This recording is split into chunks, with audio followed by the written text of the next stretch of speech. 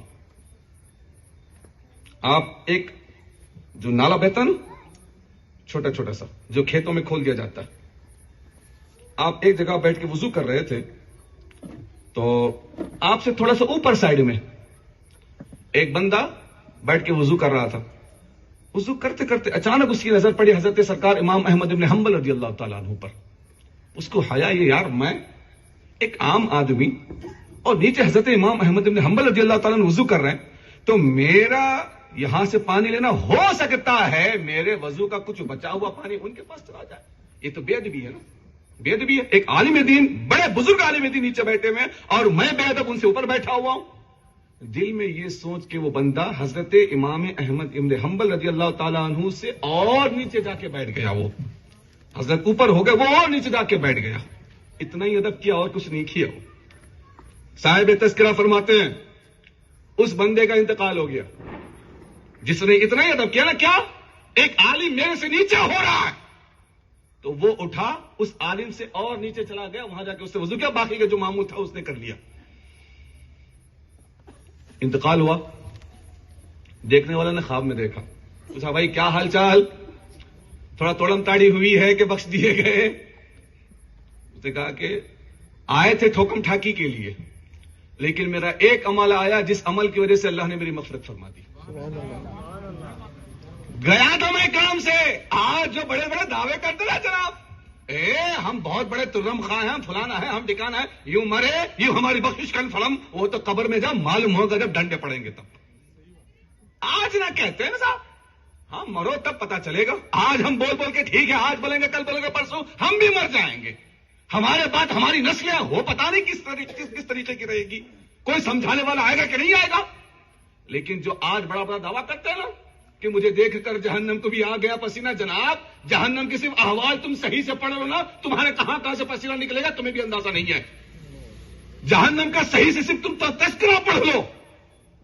آج تو بولنے کو بہت بڑی بات بول دیتے ہیں، ہاں وہ بھی ایسے حرام خور نعت خاں جو بس اسٹیج چڑھنے سے پہلے گٹکا کھا کے تھوک کے آ کے یہاں پہ کل نکل کے آ کے نعت پڑھتا ہے، ایسی بدتمیز نعت خاں۔ یہ وہ نعت ہے جناب جس کے تعلق سے جو ہے کسی فارسی شاعر نے کہا تھا، ہزار بار بشویم دہن سے مشک گلاب ہنوز نام تو گفتن کمال بے ادبیز۔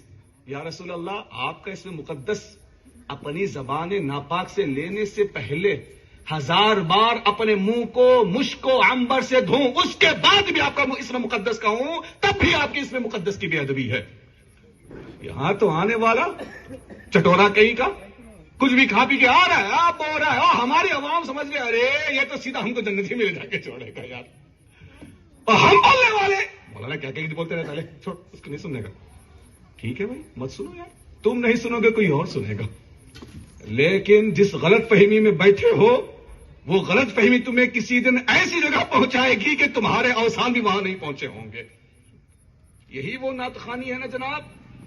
سرکار غوث پاک رضی اللہ تعالیٰ عنہ بارگاہ رسالت میں حاضری دیتے ہیں، حج کے موقع پر قبر مصطفیٰ پہ پہنچے، سیدی سرکار اعلیٰ حضرت رضی اللہ تعالیٰ عنہ فتح رضویہ شریف میں واقع نقل فرماتے ہیں آپ، سرکار غوث پاک رضی اللہ تعالیٰ عنہ حج کے موقع پر تشریف لے گئے، بارگاہ رسالت میں حاضری دی، صرف 4 بندوں والا 2 شعر آپ نے پڑھا، یہاں تو ایک ایک گھنٹہ رہ گئے چلا ہوا ہے سارا پبلک. بولیے سبحان اللہ, بولیے ماشاء اللہ. پبلک بولتی کیا جان کھا رہا رہے جا سکتے ہیں یہاں سے. بولیے سبحان اللہ, بولیے ماشاء اللہ. کوئی منہ ٹھوک رہا ہے, کوئی کیا کیا ٹھوک ٹھوک کے بول رہا ہے. پبلک بولتی ہے جان کھا کے رکھ دیا سالا, کب جائے گا یہاں سے. یہ کیوں ہوتا ہے؟ گٹکا خور پڑیں گے یا چرسی خور پڑیں گے یا نمازی بے نمازی پڑیں گے تو یہی ہونے والا نا. تھوڑا آؤ نا ذرا سرکار غوث پاک کی بارگاہ میں. سرکار غوث پاک رضی اللہ تعالیٰ عنہ بارگاہ رسالت میں حاضری دی آپ نے. صرف 2 شعر پڑھے آپ نے, 2 شعر پڑھے آپ نے. نبی محتشم صلی اللہ علیہ وسلم نے اپنی قبر انور سے اپنا ہاتھ اپنے نواسے کے ہاتھ میں دے دیا آپ نے. اپنا ہاتھ اپنی قبر سے نکالا ہے آپ نے. 4 مصرے ہیں, 2 شعر ہیں. کیا کہا حضور؟ بغداد میں تھا, آنکھیں بند کر کے آپ کا دیدار کرتا تھا. بغداد میں تھا, آنکھیں بند کر کے آپ کا دیدار کرتا اور میری روح آپ کے در کا طواف کرنے پہنچ جاتی. حضور آج میں خود آ گیا ہوں, حکم ہو تو آپ کے دست اقدس پہ میں بوسہ دینا چاہتا ہوں. نعرے تکبیر, نعرے رسالت, ابناء سنت, مسلک اعلی حضرت, میلاد مصطفیٰ. جب زبان ایسی ہوتی ہے نا جناب, صرف 2 شعر پڑھے آپ نے, 2 شعر.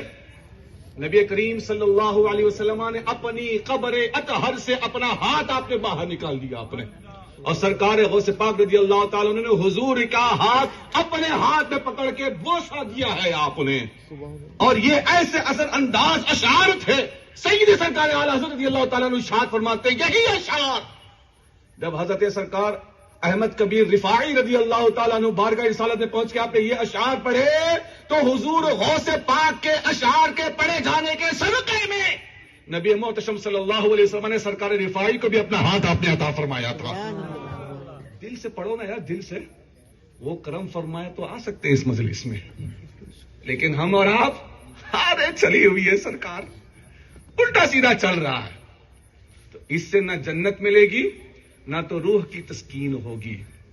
یہ اولیاء کرام, ان کی ذوات مقدسہ سے محبتیں ہاں مردہ دلوں کو جلا ضرور بخشتی ہے, لیکن ان کی سیرتیں پڑھنے کے بعد اس پر عمل کرنے کی کوشش دنیا میں بھی کامیابی دیتی ہے اور آخرت میں بھی کامیابی دیتی ہے. ہاں کچھ باتیں رہ گئی, انشاءاللہ پھر کبھی عرض کروں گا. مولا کریم سے دعا پروردگار کہنے سننے میں ہونے والے ہر قسم کی شرعی غلطی کو خالص اپنے فضل و کرم سے معاف فرمائے. ہم تمام کو صحیح معنوں میں سرکار غوث پاک رضی اللہ تعالیٰ عنہ کا محب, آپ سے بے پناہ محبت کرنے والا, آپ کا صحیح معنوں میں عقیدت مند بنے رہنے کی ہم تمام کو توفیق رفیق عطا فرمائے. سیرت غوثیہ کے مطابق ہم تمام کو اپنی زندگانیاں گزارنے, تعلیمات غوثیہ کی روشنی میں ہم تمام کو اپنے شب و روز گزارنے کی توفیق رفیق عطا فرمائے. آمین آمین آمین بجاہ سید المرسلین صلی اللہ علیہ وسلم. استغفر اللہ الذی لا الہ الا هو الحی القیوم واتوب الیہ. اشهد ان لا الہ الا اللہ واشهد ان محمدا عبدہ ورسولہ وما علینا الا البلاغ. السلام علیکم ورحمۃ اللہ وبرکاتہ. نعرے